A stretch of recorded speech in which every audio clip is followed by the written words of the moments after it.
ॐ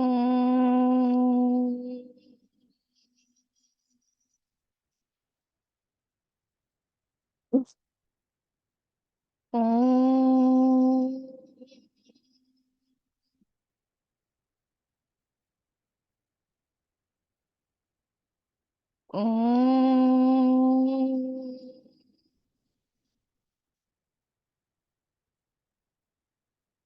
ॐ सहना भवतु सहनौ भुनक्तु सह वीर्यं करवावहै तेजस्विनावधीतमस्तु मा विद्विषावहै ॐ शान्ति शान्ति शान्तिः ॐ गुरुर्ब्रह्मा गुरुर्विष्णुः गुरुर्देवो महेश्वरः गुरुरेव परं ब्रह्म तस्मै श्री गुरवे नमः।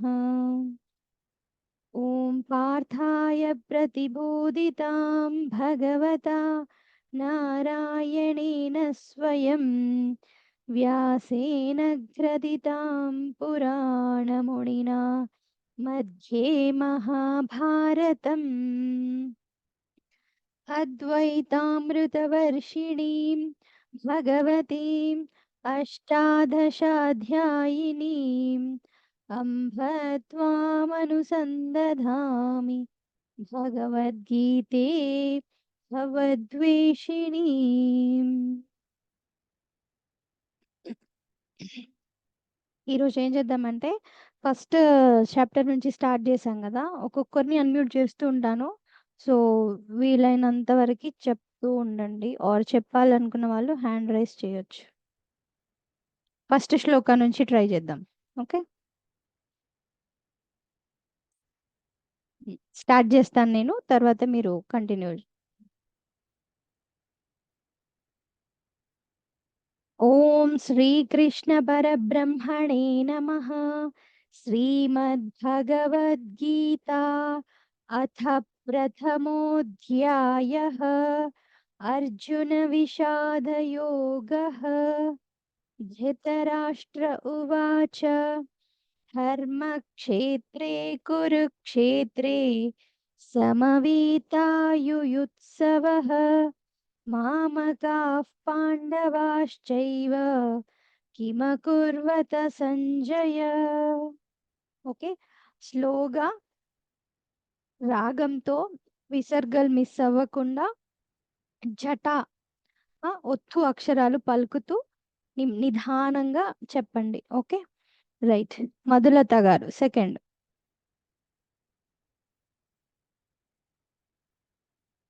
సంజయ ఉవాచ దృష్ట్వా తు పాండవానీకం వ్యూఢం దుర్యోధనస్తదా ఆచార్యముపసంగమ్య రాజవచనమబ్రవీత్.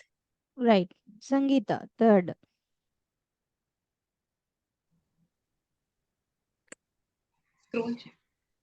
हरि ओम पश्यैतं पुत्राणाम् आचार्य महतीं च मूं व्यूढां द्रुपदपुत्रेण तव शिष्येन धीमता.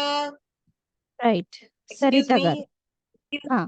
excuse me, అది మీ వాయిస్ వస్తుందండి ఉషాజీ. చెప్పండి.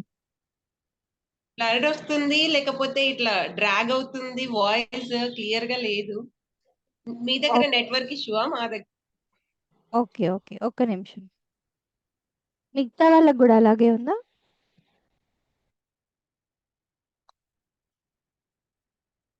Okay okay.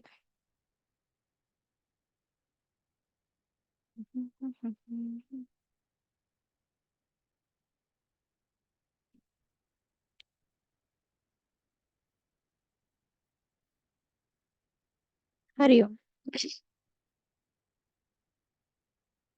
రైట్. ఫోర్త్ది స్వప్న గారు.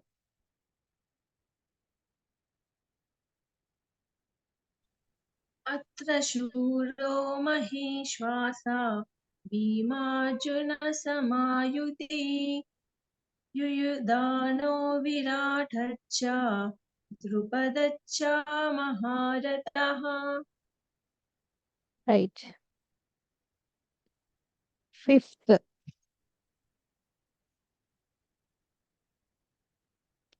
సరిత గారు 5th శ్లోకం. హరి ఓం మాతాజీ. धृष्टकेतुश्चेकितानः काशीराजश्च वीर्यवान् पुरुजित् कुन्तिभोजश्च शैब्यश्च नरपुङ्गवः. రైట్. జి రమాదేవి గారు 6th శ్లోకం. యుధామన్యుచ్చ విక్రాంత ఉత్తమౌజాచ వీర్యవాన్ సౌభద్రో ఉపదేయాచ సర్వ ఏవ మహారతాః. రైట్. 7th శ్లోక అస్మాకంతో లోహిత.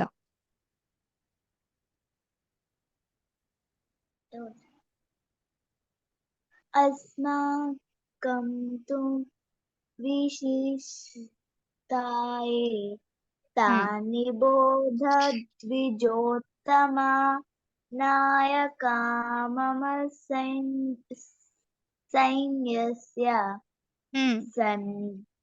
संज्ञातं तान् ब्रवीमि ते. Good, very good. నీలిమ గారు నెక్స్ట్. భవాన్ భీష్మ.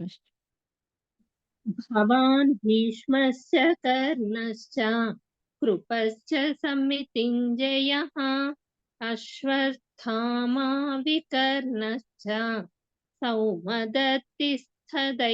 చ. నళిని గారు నెక్స్ట్.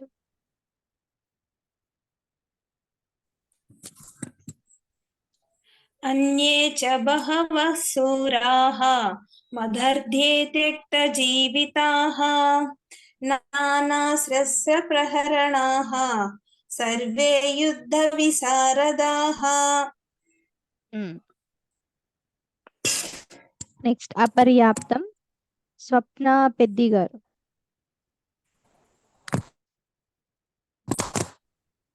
అపర్యాప్తం తదస్మాకం బలం భీష్మాభిరక్షితం పర్యాప్తం త్విదమేతేషాం బలం భీమాభిరక్షితం. రైట్. అయనేషు చ మధులత గారు. అయనేషు చ సర్వేషు యదా భాగమవస్థితాః భీష్మమేవాభిరక్షతు భీష్మమేవాభిరక్షन्तు భవంత సర్వ ఏవ హి. రైట్. జి రమాదేవి గారు 12th తస్య సంజనయం. తస్య సంజనయన్ హర్షం పురువృద్ధః పితామహః సింహనాదం వినోద్యోచ్చైః శంఖం దద్మౌ ప్రతాపవాన్. థర్డ్ లైన్ చెప్పండి మళ్ళీ. సింహనాదం వినద్యోచ్చైః. సింహనాదం వినద్యోచ్చైః శంఖం దద్మౌ ప్రతాపవాన్. రైట్. స్వప్న గారు.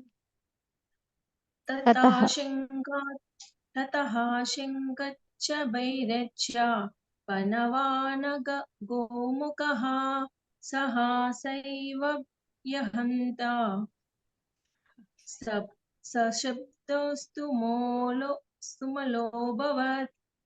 ఓకే. నీలిమ గారు సేమ్ శ్లోకం. తతశంకాశ్చ.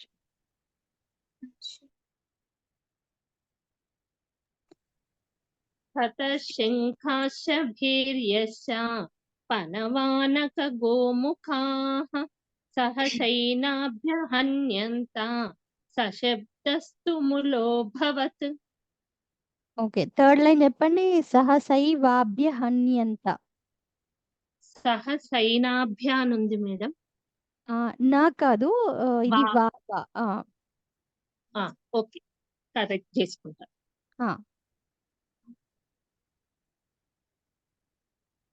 రైట్. సరిత గారు తతశ్వేతై. తతశ్వేతైర్హయైర్యుక్తే महति स्यन्दने स्थितौ माधवः पाण्डवश्चैव दिव्यौ शम्भौ प्रदध्मतुः. మళ్ళీ చెప్పండి. దివ్యో దివ్యౌ శంఖౌ ప్రదధ్మతుః. రైట్. సారీ. సంగీత 15th. पाञ्चजन्यं हृषीकेशः देवदत्तं धनञ्जयः पौण्ड्रं दद्मो महाशङ्कं भीमकर्मवृकोदरः రైట్. వకుల గారు 16.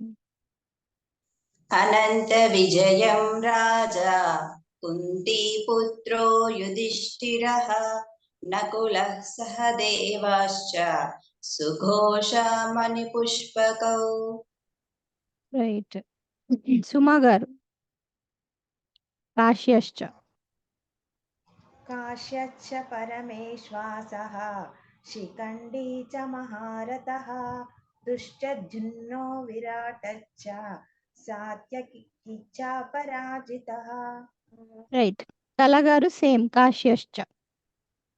काश्यश्च परमेश्वासः शिखण्डी च महारथः दृष्टद्युम्नो विराटश्च सात्यकिश्च पराजितः.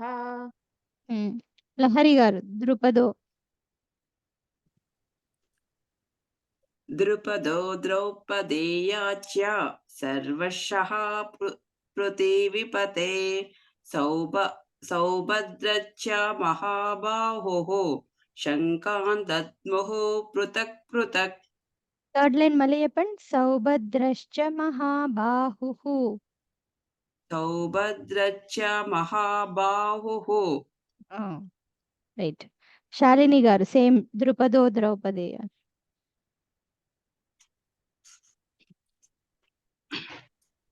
ద్రుపదో ద్రౌపదేయాచ సర్వశః పృథివీపతే సౌభద్రచ్చ మహాబాహుః శంఖాన్ దద్ముః పృథక్ పృథక్. రైట్. రాగి వాణి గారు ద్రుపదో ద్రౌపదేయాశ్చ. అదే చెప్పండి. అన్మ్యూట్ చేసుకోండి అమ్మా.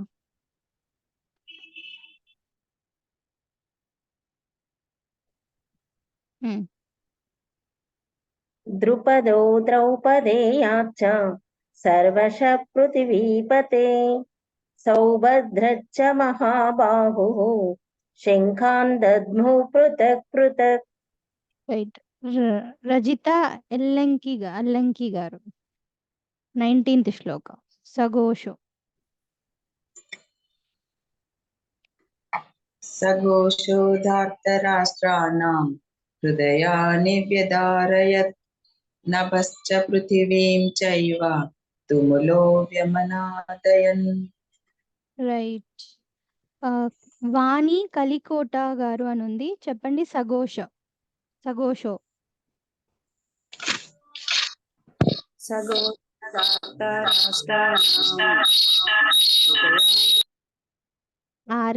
రీసౌండ్ వస్తుంది, ఒకసారి చూసుకోండి. అందాక కే వాణి అని ఉంది, అది కూడా మీరేనా ఏంటి?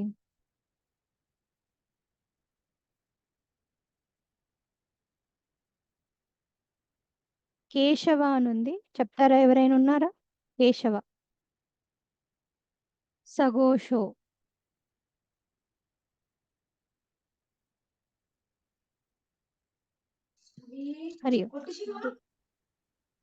హరి ఓం మాతాజీ. చెప్పు కేశవ్. సఘోషో ధృతరాష్ట్రాణం. ఓకే, బాగా ట్రై చేయి నెక్స్ట్ టైం. నవనీత గారు సఘోషో.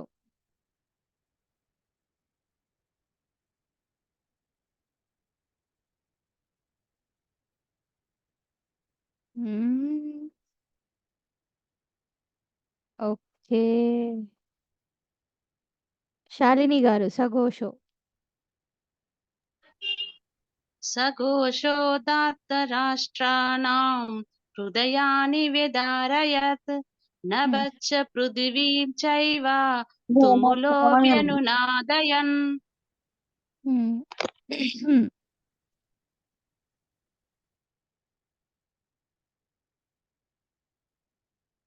ఒక్క నిమిషం. ఇంకెవరిదైనా మ్యూట్ ఉంటే మ్యూట్ చేసేసేయండి. జి రమాదేవి గారు అత వ్యవస్థితాన్. అథ వ్యవస్థితాన్ దృష్ట్వా ధాతరాష్ట్రాన్ కపిధ్వజః ప్రవృత్తే శస్త్రసంపాతే ధనురుద్యమ్య పాండవః. నళిని గారు నెక్స్ట్. ఋషికేశ్. ఋషికేశం తదా వాక్యం ఇదమాహామహీపతే అర్జున ఉవాచ. మేడం కనిపించట్లేదు. పెడుతున్నా. సేనయోరుభయోర్मध्ये రథం స్థాపయమేచ్యుత. రైట్. లోహిత సేమ్ శ్లోకం ఋషికేశం. ऋषिकेशं तदा वाक्यम् इदमाहमहीपते अर्जुन उवाच सेनयोरुभयोर्मध्ये रथं మేచ్యుత. ఓకే, వకుల గారు చెప్పండి ఋషికేశం. ऋषिकेशं तदा वाक्यम् इदमहमहीपते अर्जुन उवाच सेनयोरुभयोर्मध्ये रथं स्थापयमेच्युत. నీలిమ గారు సేమ్ ఋషికేశం. వృషికేశం తదా వాక్యం ఇదమాహమహీపతే సేనయోరుభయోర్मध्ये రథం స్థాపయమేచ్యుత. రైట్. ఇది చెప్పాను కదా, యావదేత అని చెప్పాను. ఓకే, నెక్స్ట్ మధులత గారు చెప్పండి యావదేత. వినలేదు మాతాజీ, నేను ట్రై చేస్తాను. చేయండి, పర్లేదు. యావదేతాన్నిరీక్షేహం యోద్ధుకామానవస్థితాన్ కైర్మయా సహ యోద్ధవ్యం అస్మిన్ రణసముద్యమే. రైట్. సరిత గారు. యావదేతాన్నిరీక్షేహం యోద్ధుకామానవస్థితాన్ కైర్మయా సహ యోద్ధవ్యం అస్మిన్ రణసముద్యమే. Right, perfect. ఓకే, 24th శ్లోకంకి వెళ్ళిపోదాం. యోత్స్యమానానవేక్షేహం య ఏతేత్ర సమాగతాః ధార్తరాష్ట్రస్య దుర్బుద్ధేః యుద్ధే ప్రియచికీర్షవః. ఇవి చెప్పాను, బట్ ఎక్కువ అందరితో అనిపించలేదు. రాధిక గారు. యోత్స్యమానానవేక్షేహం योत्स्यमानानवेक्षेहम् య ఏతేత్ర సమాగతాః య ఏతేత్ర సమాగతాః ధార్తరాష్ట్రస్య దుర్బుద్ధేః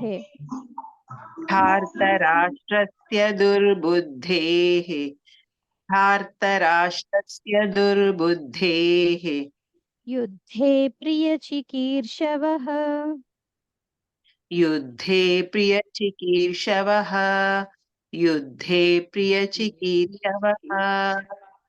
योत्स्यमानानवेक्षेहम् एतेऽत्र समागताः धार्तराष्ट्रस्य दुर्बुद्धेः युद्धे प्रियचिकीर्षवः.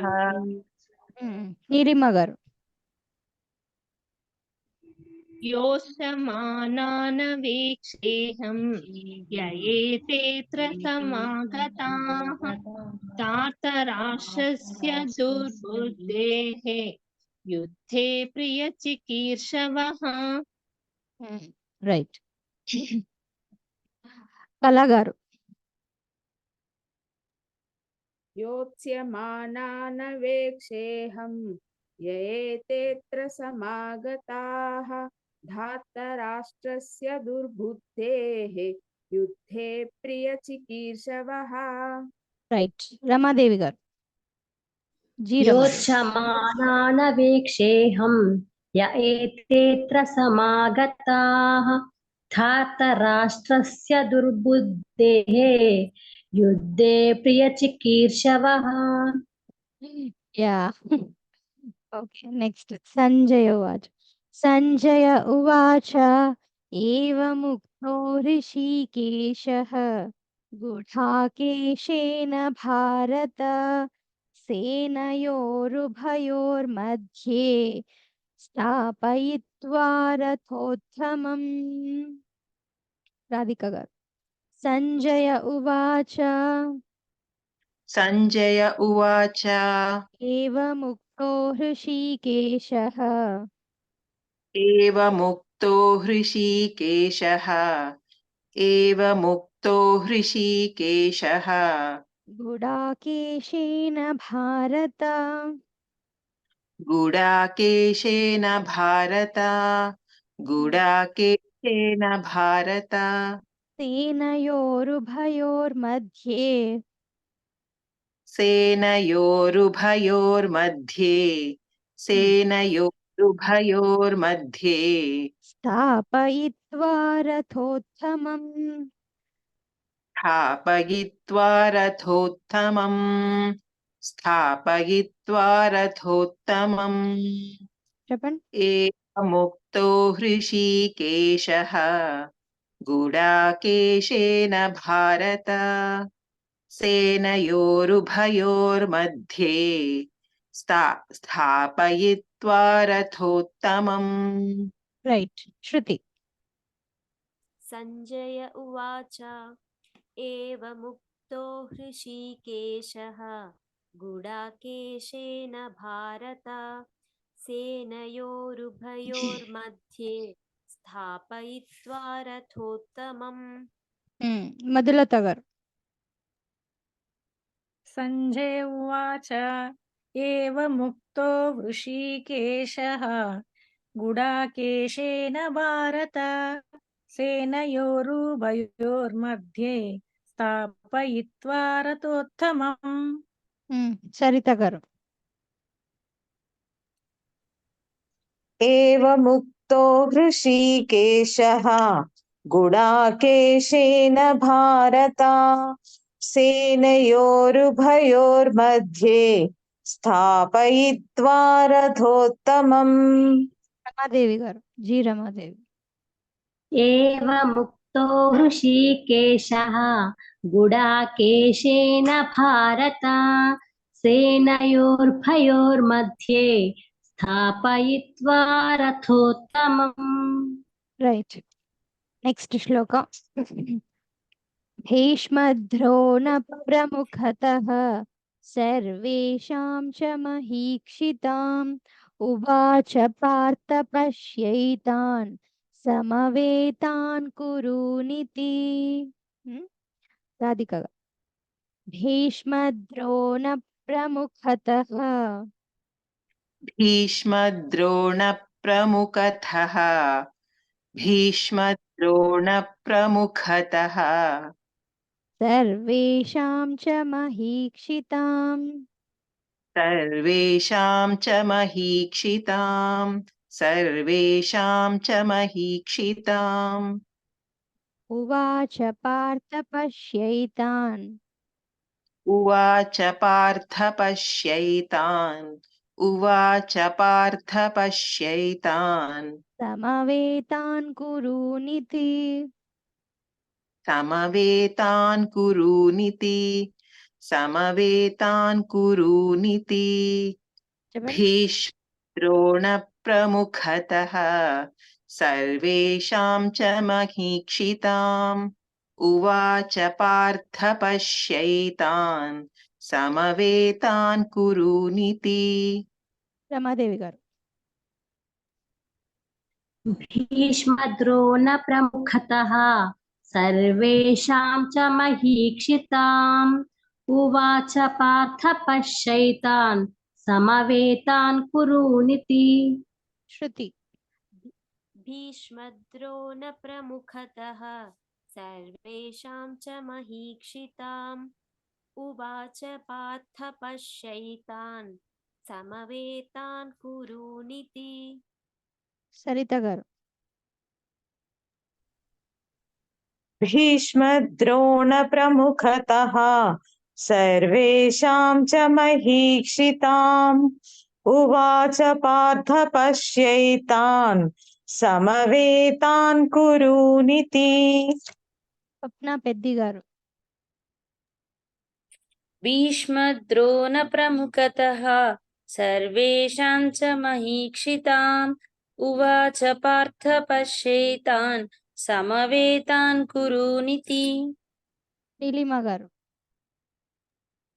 भीष्मद्रोणप्रमुखतः सर्वेषां च महीक्षिताम् उवाच पार्थ पश्यैतान् समवेतान् कुरूनिति రైట్. నెక్స్ట్ శ్లోక చూడండి. తత్రా పశ్యత్ స్థితాన్ పార్థః పితॄనథ పితామహాన్ ఆచార్యాన్ మాతులాన్ భ్రాతॄన్ పుత్రాన్ పౌత్రాన్ సఖీంస్తథా. రాధిక గారు. తత్రా పశ్యత్ స్థితాన్ పార్థః तत्रा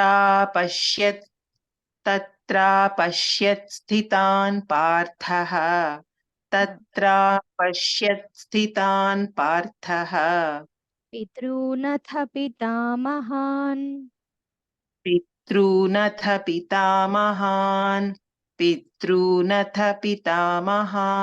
ఆచార్యాన్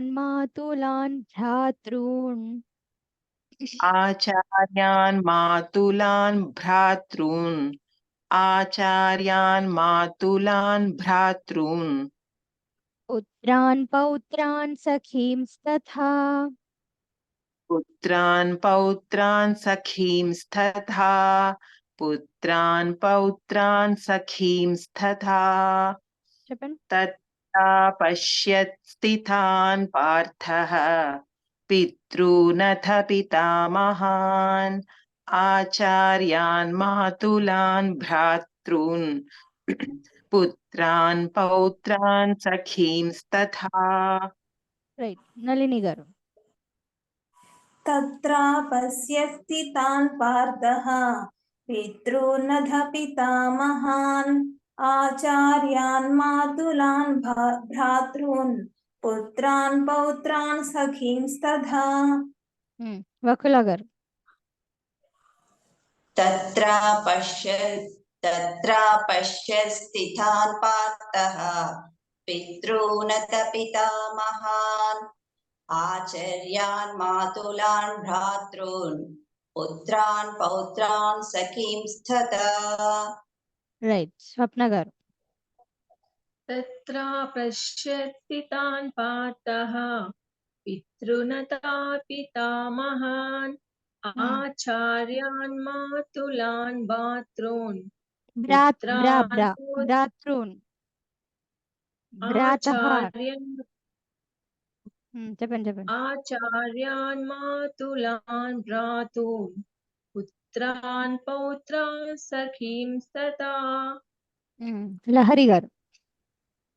तत्रान् पश्यत् स्थितान् पार्थः पितॄनाथ पितामहन् आचार्यान् मातुलान् भ्रातॄन् पुत्रन् पौत्रन् सखींस्तथा. రైట్. ఇక్కడ రథాన్ని ముందుకు తీసుకెళ్ళమంటాడు కదా అర్జునుడు శ్రీకృష్ణుడిని. సో నెక్స్ట్ శ్లోకంలో సంజయుడు చెప్తూ ఉన్నాడు అనమాట. ఏమని అంటే, అలాగా విన్న శ్రీకృష్ణుడు అర్జునుడిని తీసుకెళ్లి రెండు సేనయోహో ఉభయోహో మధ్య పెట్టేశాడు అని చెప్తూ ఉన్నాడు. ఓకే. ఇక్కడ చూడండి, ముందు శ్లోకంలో సేనయోహో ఉభయోహో మధ్య స్థాపయిత్వ రథోత్తమం, రథాన్ని అక్కడ స్థాపించడం జరిగింది. తర్వాత ఏమైంది, అక్కడ ఎవరెవరు ప్రముఖులు ఉన్నారు అంటే భీష్మ ద్రోణ ప్రముఖతః సర్వేషాం చ మహీక్షితం. సో కళ్ళతోని అర్జునుడు అందరినీ చూస్తూ ఉన్నాడు అనమాట. ఎవరెవరిని? భీష్ముడు, ద్రోణుడు వీళ్ళంతా ప్రముఖులంతా అక్కడ సమావేశమై ఉన్న వాళ్ళని. ఎవరు? కురూన్. సో కురూన్ అంటే ఇక్కడ అన్ని విసర్గ నుకారం ఏంటంటే కురువంశంకి సంబంధించిన వాళ్ళందరినీ. పశ్యేత అంటే పశ్య అంటే చూడడం. ఓకే.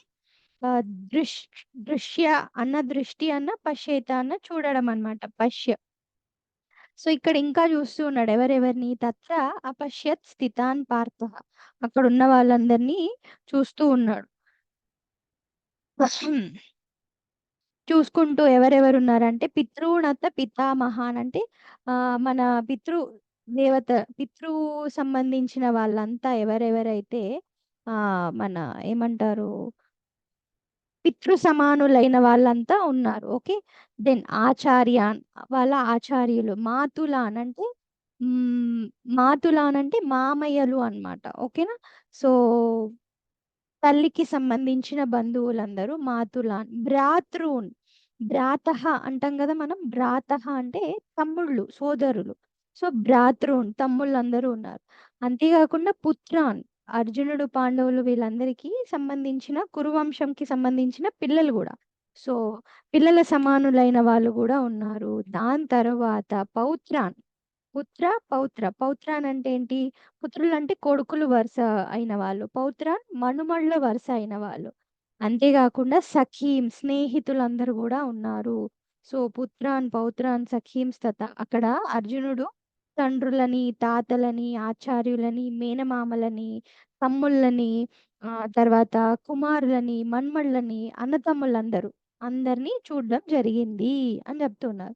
సో ఇక్కడ ఆచార్యాన్, మాతులాన్, భ్రాతృన్. ఓకే. భ్రాతః అనే శబ్దం నుంచి భ్రాతృన్ అనే శబ్దం వచ్చింది. Okay right. సంగీత గారు చెప్పండి మిస్టేక్ లేకుండా. తత్ర పశ్యత్.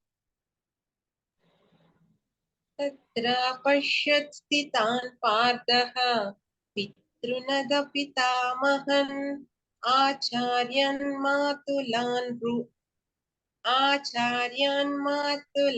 భ్రాతృన్ పుత్రాన్ పౌత్రాన్ సఖీంస్తథా. రైట్. నెక్స్ట్ శ్లోక. శ్వశురాన్ సుహృదశ్చైవ సేనయోరుభయోరపి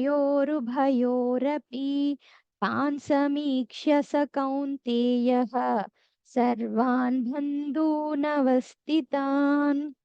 ఓకే. శ్వశురాన్ ఇక్కడ కూడా శ్వశురాన్ అంటే మామలు అనే అర్థం. ఓకే. సుహృద మళ్ళీ సన్నిహితమైన వారు, స్నేహితులు, సజ్జనులు.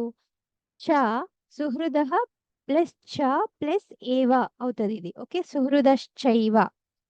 సో సేనయోహో ఉభయోహో అపి. సో రెండు సేనలలో నిలబడి ఉన్న బంధువులని, స్నేహితులని, సజ్జనులని, మేనమామలని అందరినీ ఇటు అటు ఉన్న వాళ్ళని దగ్గర నుంచి చూడడం జరిగింది. తాన్ సమీక్ష దగ్గర నుంచి కౌంతేయుడు అంటే మన అర్జునుడు సర్వాన్ బంధువున్ అందరూ బంధువులని అవస్థితాన్ అక్కడ స్థిరమైన ఉన్నటువంటి అందరినీ చూసి అనే విషయాన్ని చెప్తున్నారు. ఓకే. రాధిక గారు.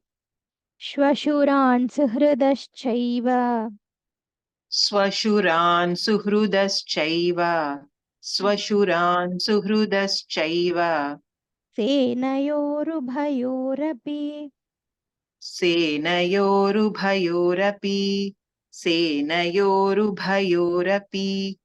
ఐ థింక్ క్లాస్ ఎండ్ అయిపోవచ్చు. ఇక్కడికే అయిపోని.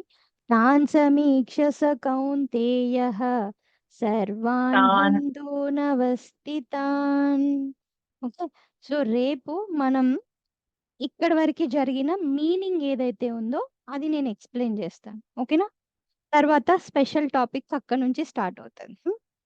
ఓకే. ఓం శాంతి శాంతి శాంతి. హరి ఓం శ్రీ గురుభ్యో నమః. హరి ఓం శ్రీ సద్గురునాథ్ మహారాజ్ కి జై. శ్రీ కృష్ణ కణ్యాలాల్ కి జై. హరి ఓం. హరి ఓం మాతాజీ. హరి ఓం.